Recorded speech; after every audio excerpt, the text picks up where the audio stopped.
Hope you're having a great day today. Okay, today is going to be another Q&A because you guys said that you really enjoyed the video I did last week, so I decided to do that each week. So I got my handy trusty list here from all of your guys' questions from my 25,000 subscriber giveaway, and so I thought I would go ahead and answer a few of those today in this video for you. So hopefully in a couple months time I probably should get through all these, and I'm going to have to do another giveaway so I can have more questions, so that'll be a good thing.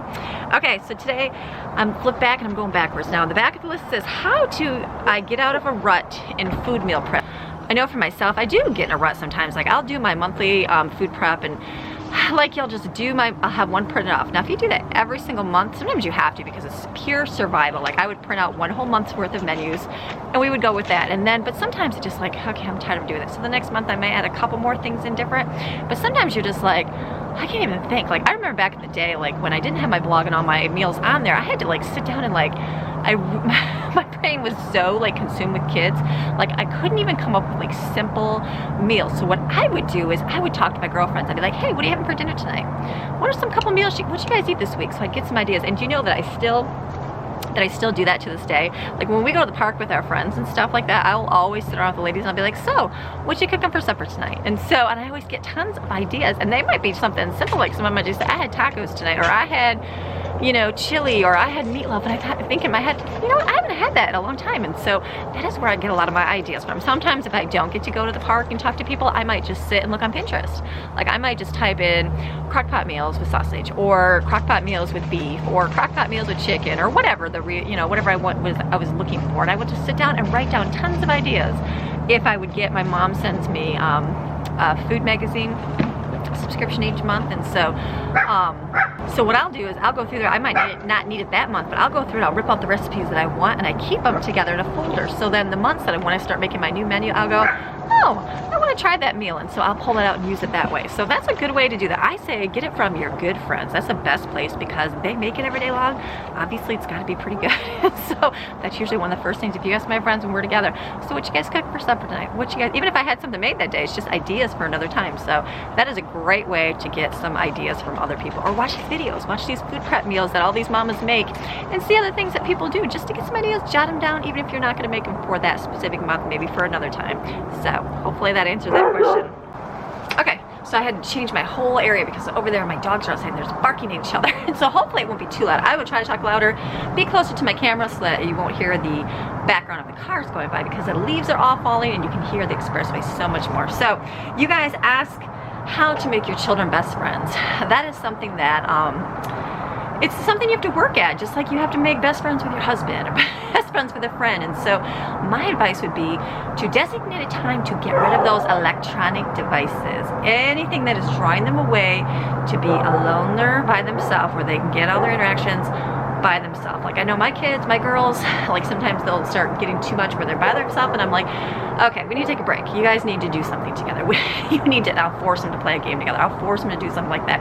And sometimes it's forced and they might get their attitudes, but after a while, they actually will get together and enjoy and realize that, okay, this is a good thing that we're gonna be doing. You just have to keep with it and keep at it, because anytime they're gonna be like, I gotta play a game with her, oh, I gotta do that, or the eye roll, or all those fun things that teenagers do. But if you just, okay, this is what we're gonna do I want you guys to take a break for a couple hours, and I want you guys to you know, spend some time together, play some games together, do this together, or whatever, and just be consistent at doing it. And that is a good way to help draw and build those. Like my girls, I know, like if I were to say, okay, you guys are gonna go bake something together, that would not happen, because one really enjoys baking and one does not, and so it just creates too much friction and too much frustration. Or if I say, go clean this room together, oh, they'll just start fighting over that. So because one wants to be the leader and the other wants to be the leader. So we do something like play games, or you know, something like that that's not going to be a whole lot of competition and like somebody being the leader, someone being the follower, or whatever. So it's just group or doing something together like that. Teenage stubbornness. I don't even know. I'm like, am I an expert at teenage stubbornness? I don't know. I just have to,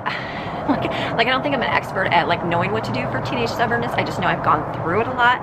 And the first ones, like my first reaction was to like get angry at them and to like, what do you know, get mad at them, or just, and then I realized that that doesn't change anything. It doesn't change anything. So you have to basically just put on that smiley face, and you just have to keep encouraging and keep loving, and okay, this is what we're gonna do. So if this is your choice, you get up in the morning, you have such and such a chore to do, and you have this to do, and then you can have your free time. You know, if you want them to get in there and spend some time with their siblings, put that on the list to do. Like I know back in the day we had like I had a lot of little ones, and so I would schedule for my older ones to spend some time with the little ones. Like I might do Monday and Wednesday, and I'd have, you know, them play with the 2-year-old, or, you know, a different time play with the 7-8-year-old, or whatever, just different things that I had scheduled out. And it was kind of like, and I'm like, you know what, literally gonna spend a half hour a day with your siblings. Not gonna hurt you. Your siblings will look forward to it. And I got the stubbornness, I got the eye roll, and I got all that. But after a while of them taking their time to do that, it was like, they were like, and I said, you know what? I said, your little brother really enjoys the time that you spend with him. And I will say, you know what? When you play those games and show them how to build those really cool Legos, I'm like, they really enjoy that kind of thing. And so just to keep encouraging and putting that in there so they know that they are really making an impact in their siblings' life, even if they don't feel like they're doing anything. So that's something you just got to keep at it. You got to keep at it and have that positive attitude and just try to keep encouraging them. Somebody asked how to help kids follow routines, and so that's something that is going to be a whole lot on you as the mom. I know that I will sit down and write up a bunch of routines for my kids or keep up schedules for my kids, and the key is to make sure they follow through with it. They will get very lapsed in that. Oh yeah, they so will. Like we would do simple ones, like when they were little, I would put like a picture and then say what they had to do, like, you know, wake up, get dressed, you know, brush your teeth, comb your hair, pick up your room. Those were simple for the little kids, and they had to mark them off when they were finished. And then the ones that were school-age children, I did it with like a little chart. They had to put a little X in there when they completed their jobs. And so it went through all their morning chores, it went through time for their school, and then like their afternoon chores. And so that was just something we did. And so I made sure that, you know, before their free time, their whole list was marked off. And it wasn't, then they didn't get free time. That's how it was. And I think a few times I had some kids that would mark them off and not do their job. And then I had them do something else during their free time, which was not free time, it was more work time. And so, but you have to keep on it. It's so easy to want to become lazy because, oh, I still get it. Like some days, especially winter time is coming and it gets cold and you're like, oh, all I want to do is wake up and watch movies today, and I don't want to do my list. I don't want to do that. And it's easy to get lapsed and not do it, and that's okay. But then do it for a couple days, and then it's like 2 or 3 days, and then by then you're off your schedule again, and then your kids are so out of whack with all that. So the key is to keeping it consistent and keep at it. Just say, okay, this is what we're doing. Keep it on Saturday as well. Do it on Saturday as well. If you don't want to do it on Sundays, that's fine. We don't do our schedules on Sundays at all. We just, my truck's loud. We do through Saturday and Sunday. The kids sometimes help pick up things, but nothing too much. So the key is just consistency, and you keep with it.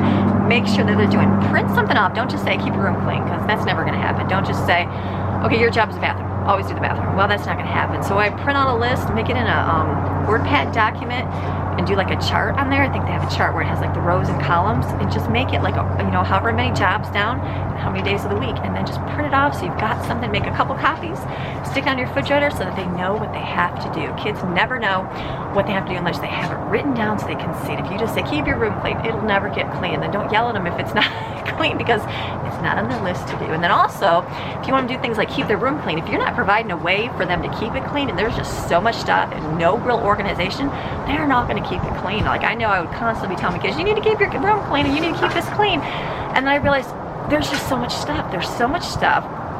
There's no real way or rhyme or reason of how the things go. So it was important for me to try to find some kind of organization method so that it was easy for them to keep up on themselves. So remember those things. If you're finding that your kids are having a hard time keeping it cleaned up, there might be a reason why. And it might not just be like they're outright rebelling. It's probably that it's just really hard to keep up, because it's hard for adults. It's going to be harder for kids. So try to find some simple, easy way for them to do that.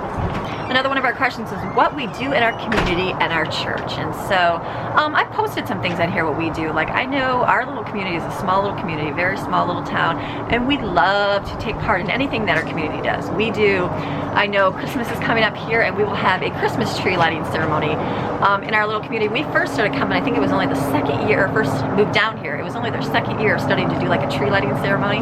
And so there was, when we came down, there was only like maybe 5 or 6 people, and they were all older people.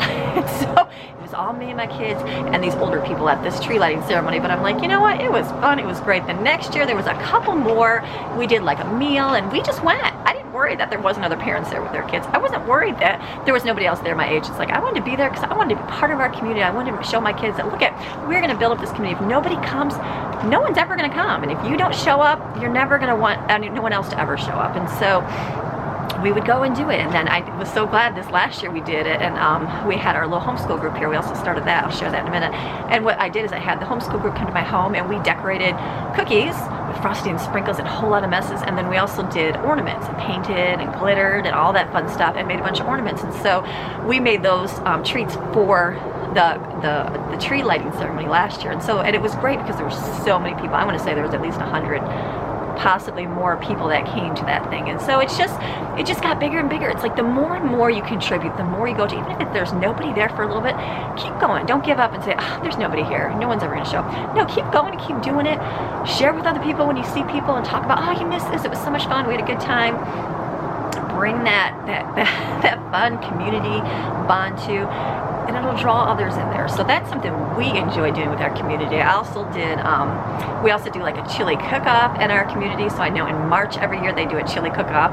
Again, first started super small little thing, and then now we do it every single year. And now it's so much bigger, and they give away like good prizes, like a couple $100 winners and stuff like that. And so I make the same chili every single year, 10 kid taco chili. And so my kids are like, Mom, and people have like these grand, fantastic chilies, like white bean chili, and like there's so many different choices. There's so much. And so my kids are like, Mom, you need to up your game so you can win. And I said, you know what? I said, I'm gonna be making the same 10 kid taco chili until the day I die from this community. So I said, I don't care if I don't win. I said, I'm just being part of it because I enjoy being part of the community. I enjoy being down there with the people and meeting people and all that fun stuff. And I know we also did, our town had a farmer's market when we first moved here. It's a small little town, just like I said, it wasn't a whole lot of people there, but okay, we're gonna do this. So we signed up, my kids and I, every Thursday we would make homemade cinnamon rolls, and then we would take them down there and sell them. And we also did like dinner packs. We would do poor boy subs and some kind of noodle salad and like the cinnamon roll, and then my girls would sell lemonade and sweet tea. And so that was something we did. We went every single week. Did we make a whole lot of money? No, we maybe had a $10, $15 profit each week, but it wasn't about that. It was about just like coming together in the community, being in there, getting to know people, and that was really important. My kids, I think the girls, by the end of the summer, I think one of them bought a little iPod. I don't even know. They bought like a couple of things by the end of summer where they saved up maybe 20, 30 bucks or whatever it was. It wasn't a whole lot, but it was enough to say, look, you worked all day long and you did it. And we've gained so many memories from the different people we've met in our community. And so it's like just by doing that, it's just a sweet time. And so whenever we see something going on, we try to take part in it if we're not busy. And I know we do, they have a big fireworks show here at our local gas station, and we go to that every year, and that is like a fantastic show. And so just get involved. You see something going on, be part of it. If you're the only young parent there with kids, be the only parent there with young kids. And so the next year there might be a couple more, and there might be a couple more. And so that's what we do for our family. And I also started, I started a homeschool group in our community. And so my librarian was a former homeschool student. She said, if you want to start something here, go ahead. We can do meetings every single month or whatever you want to do. And that's what we did. So we started, it was myself and another mom for many, many months. We would just talk about homeschool issues, and I'm like, okay, you're my good friend, you already know everything, but we're gonna talk about stuff. And we did. And then guess what? Another mom joined us. And then a couple months later, another mom joined us, and then another mom. And so we did that consistently, and every month we'd get together and let the kids do some fun games, just simple things, nothing like too crazy expensive. It was very inexpensive. And some activities and just some spending time with some other homeschool kids. And now we're doing it, and we start doing field trips, and I posted a lot in here that we do, and things like that. It just, over time, it grows and grows and grows. So now I always send out my big text when we do something. I'm just like, hey, if you can make it, why don't you come? And if you can't, no big deal. I completely understand. And so, but you gotta start somewhere. You gotta start somewhere, doing something, and then it will grow eventually the more you keep at it. So that's what we do. I'm thinking anything else we do in our community.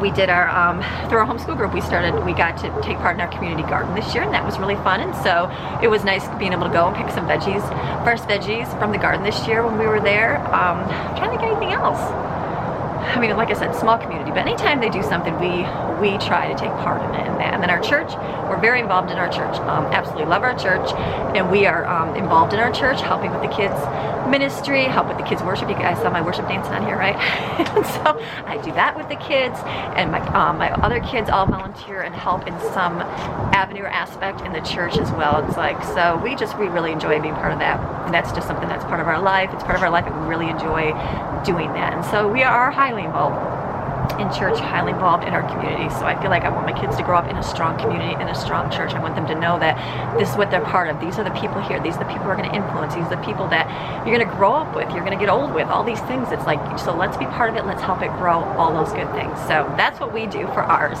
Kids' chores and responsibilities for what ages? I don't think, like, I know there's tons of little papers online that you can, you know, go look at and see, like, download and see, like, what is an age-appropriate job for a child. And so I feel like, yeah, I could give you, like, a whole list of things, but I feel like you should just let your child try.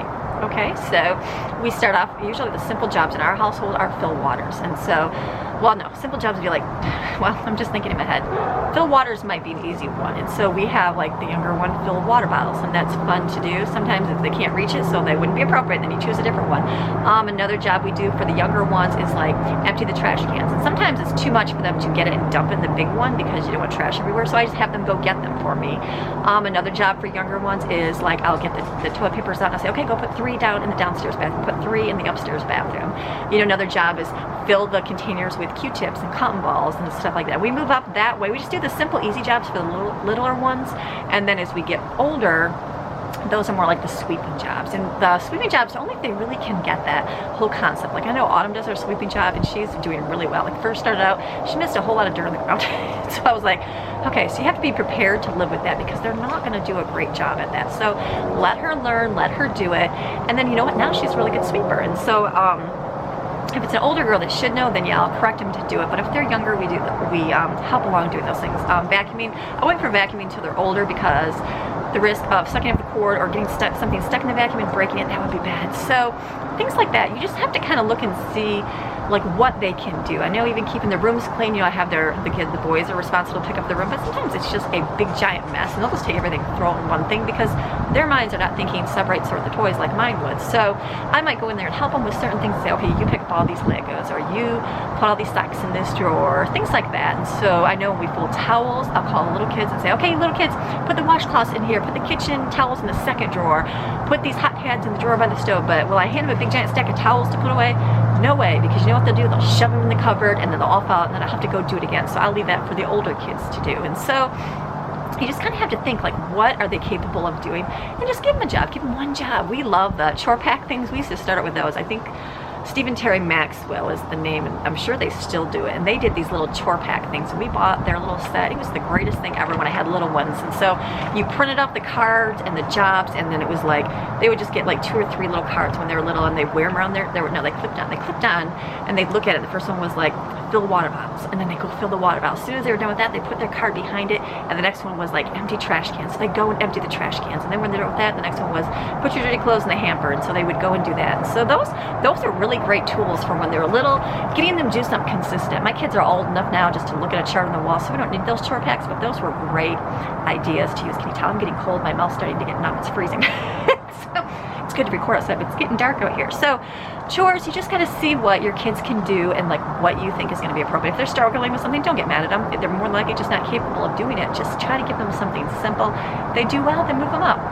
If you got a lot of glasses and things that are going to break in a dishwasher, do not have your kids put those dishes away. I keep mine, they're plastic or the melamine plates, and so they can do those easily, so they are able to put those away. But the littler ones, they're going to drop and break them, so it doesn't happen. Ruby's barking. Another question was how to manage your home when no one wants to contribute. Those all go back to heart issues, and that's going to be a heart issue that's probably more than likely something within, it depends on who you're dealing with. If you're dealing with a young child, more than likely they probably just have way too much time on a device, like an iPad, something like that. So limit that time. You're going to get a lot of screams and yells during that time, but take it away for a few days. Then okay, you're going to help with this, you know. And I copied this Bible verse, and it's the one, a man who does not work shall not eat. Yeah, I would print that off, stuck it in my refrigerator. So my kids, they would get up in the morning, and then they had breakfast, and if they did not do their chores by lunchtime, I'm like, oh, what does the refrigerator say? And it would say, a man who does not work shall not eat. And so they would be like, Mom, just starving. I'm like, okay, well, I guess you'll work a whole lot faster to get your chores done. And so, but I didn't eat all day. Well, sorry, that's what the Bible says. You're gonna go against God? No, you're not gonna go against God. So that was something I had it for the longest time. My kids don't usually fight too much over like doing their chores. They're really good about doing them, so I don't have that issue now. But before I did, because I started so late doing these things, and so my older ones, I told you, were my guinea pigs, and so I had to learn how to be a parent really quick. So those guys, I dealt with more issues because I didn't deal with them when they were younger like I should have. And so I'm learning and growing, and so now in the next group, I'm like, okay, I got this whole thing figured out. Well, not all figured out, but hopefully along the way. So we would do a whole lot with that. And then like So that was something that's like, hey, if you don't eat, you don't get this. Or you don't do your chores, well then I guess you can't have your phone. Or if you don't want to take their phones away, shut off your internet and don't let them have your internet. You know, you just have to take away things so that they don't have the freedom to do it. It's like they have to know that it's a privilege to be able to use a phone. They have to know it's a privilege to have internet access. It's a privilege to watch TV.